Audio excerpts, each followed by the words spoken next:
If a black woman chooses to be in a relationship with a black man, just understand their psychology and what you will be dealing with. And a major negative is their cheating.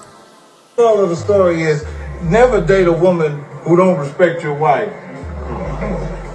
No, I didn't mean to say, I said the wrong shit. That's good. And if a man can get away with cheating on his wife, it's a way in their mind of exerting a form of power. Stats show that black men cheat on their significant other more than any other race. And now they're trying to convince women to accept their behavior, and they shouldn't be expected not to cheat. But again, because black men have no power in society and have been conquered by white men, they in turn conquer women. If a female knows how to play her position, she's going to shut up if your phone rings in the car. If a female knows her position, she's not going to call you past 8, 9 o'clock at night because she knows her position.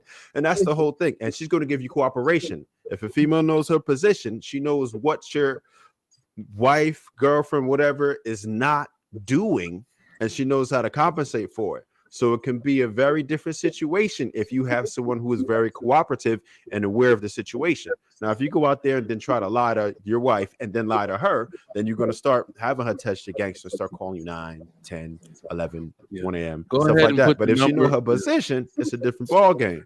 There was no woman, especially not no sister, that wants to be number 2 for a long time. So she's going to do her part in the initial phases, and when she feels like there was still some work she has to do to secure you. A side joint, they have a tenured with a side joint. So we are going to say that. But in most cases, there is going to be an expiration date. And, you know, you probably have to feel that out. If you're the type of dude to do that, you got to understand, like, look, Dick, man, once you start seeing a female start asking those questions, what is this? All of them type of questions. What are we doing? So what you think about kids and all? Then you're like, okay. I just feel like I'm your wife right now. I feel like I'm your wife. I feel like I love you. As soon as you get to that point, I feel like I'm your wife. Oh no. So you know what it is though? I'll say this. As somebody, like I told you back in the day before I was married, I was the if I ain't married, I'm single type. If you keep them over the holidays, they will become a chameleon on you.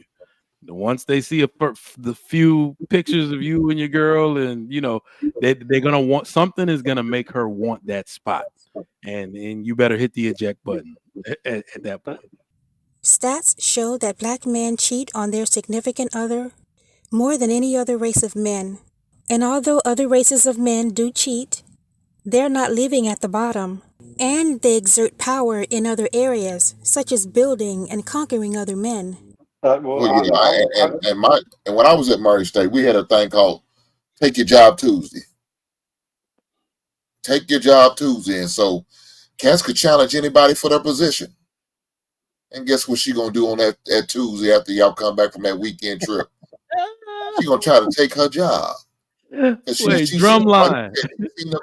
She's seen the pictures on social media. She's on your IG. She's under Frank, but that's okay. You know, it was a dummy. But yeah, she looking to take your job. They've accepted the fact that they can't conquer white men, and they know that they have no power against them. So they turn their pent-up aggression towards conquering women.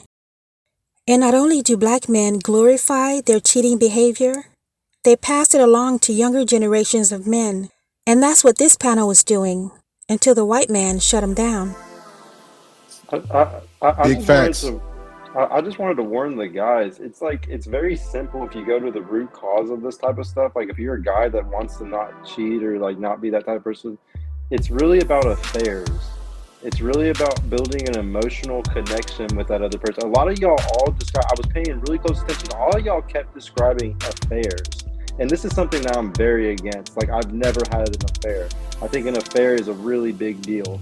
And building that emotional connection, I know it feels good because using dread game against your actual girlfriend and making her, you know, not get emotional stuff from you and not get certain things from you because you're giving it to that affair partner, I know that feels good and stuff, but guys, don't ever do shit like that. Like, don't have affairs, especially like if you're with somebody good. And if they're a shitty girlfriend, if they're just like, if they're always annoying you or something like that, break up with them. Like, go to somebody else. Like, you don't need to be in a relationship with somebody like that. But I just really wanted to say, like, I'm really against affairs and that people, if it just don't build emotional. As a man, never build an emotional connection with another woman if you really love your girl. Like, I think it's one thing if you know, just like something happens one night and you never talk to the other girl again. But sitting there, building an affair up, building up the possibility of that girl wanting to come and take and ruin your relationship and possibly your family with kids and stuff, it's never fucking worth it, guys. It's never worth it.